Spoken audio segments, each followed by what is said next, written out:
এটা হচ্ছে বিউলির ডাল। বিউলির ডাল দিয়ে বানাবো আজকে রসবড়া। আর কে কী বলে জানি না, তবে আমরা বলি রসবড়া। বিউলির ডালটা ভিজিয়ে রেখেছিলাম, মিক্সিতে একটা বেটে নিলাম। এই যে বাটা হয়ে গেছে।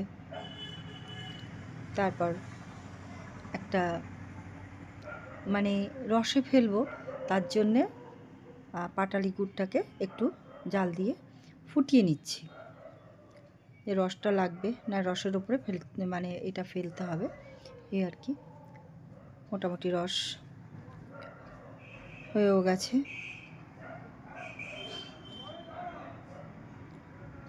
খেতে কিন্তু দুর্দান্ত হয়। এই যে একটু ভালো করে ফেটিয়েও নিয়েছি, আবার একটু ফেটাতে হবে। যত ফেটানো হবে তত জিনিসটা সুন্দর হবে। এই যে কড়াইতে তেল দিয়েছি, তেল দিয়ে এবার হাতে করে কেটে কেটে আর কি বড়াগুলো ভাজছি।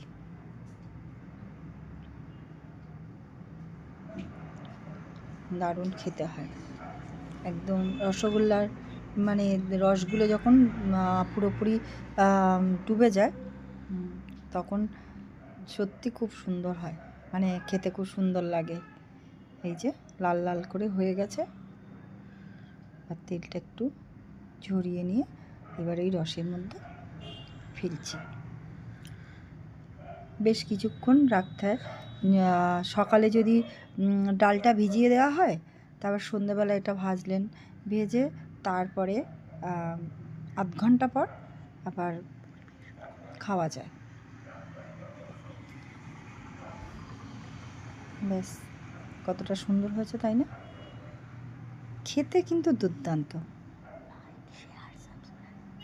আমার ভিডিও ভালো লাগলে আপনারা একটু লাইক করবেন, সাবস্ক্রাইব করবেন, পাশে থাকবেন, একটু কমেন্টে বলবেন কেমন হয়েছে।